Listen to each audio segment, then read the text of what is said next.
You know, I don't think there's a better bite or feel in bass fishing than setting the hook when you're flipping and pitching shallow cover. I absolutely love it, and maybe something I prefer even over top water. And it's something I've been doing since I was a kid. And in this day and age of all the cool electronic toys that we have, this is a very visual approach to bass fishing. It's very instinctive, and you're able to visually assess the cover and obviously determine where those bites are coming from quickly. And hopefully you could replicate that and get on a bite, you know, across the lake and have a really good day.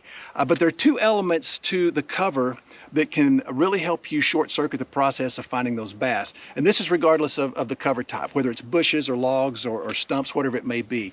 Two elements to the cover type that'll really help you get on the fish quicker. I'm going to give you a crash course on flipping and pitching shallow cover. You know, whenever you first pull up onto a shallow flat or shoreline and you pull out the flipping stick, sometimes the sheer volume of cover that you have to dissect can be kind of intimidating. And ultimately, I think you just have to put your head down and start fishing. But there are two features that need to stand out to you in your mind's eye. And that's going to be heavier shade and isolation. So let's break each one of those down, and let's start with shade. Obviously, that's how bass conceal themselves in that cover. That's how they ambush passing bait fish. So anytime you see a piece of cover that casts a little stronger shadow, that's a really high percentage piece of cover. That could look like a bush or treetop that just has a little heavier limb structure.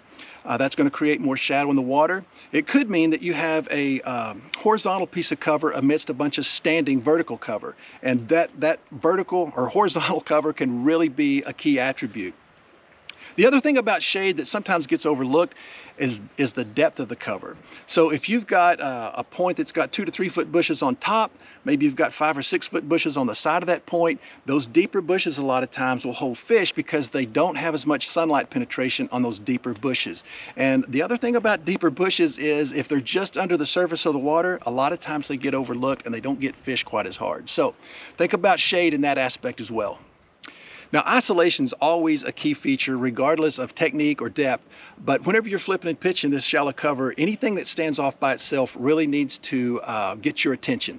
And isolation doesn't mean that there's a single bush 50 yards out away from everything else. It might mean it's the last bush on the point, or it could mean that you've got a single bush that stands out 2 or 3 feet away from a big clump of bushes. Anything that stands off by itself, that's always going to be a key attribute for quality bass.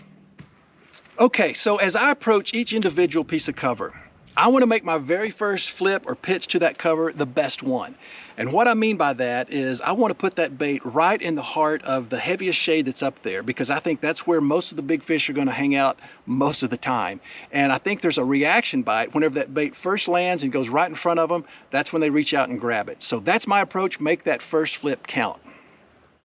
You know, flipping and pitching is often described as a very slow, methodical way to fish, and certainly it can be, but it doesn't have to be. In fact, I kind of have a rule of thumb, that, especially when I'm in search mode, that I'm going to make 1, maybe 2 flips per bush. I'm going to let it hit the bottom, hop it once or twice, and then I'm going to the next one. And I'm simply trying to cover water. And it could be that I'm missing some fish, that somebody that's coming in behind me that's fishing a lot slower, a little bit more methodically, they might catch those fish. But to me, it's a numbers game. I'm literally trying to hit as many bushes as I can until I put the pattern together. And if I can hit 50 more bushes, I feel like there's 50 more opportunities for me to get that first flip reaction bite. So I use a stick and move process, and it allows me to cover a lot of water quickly.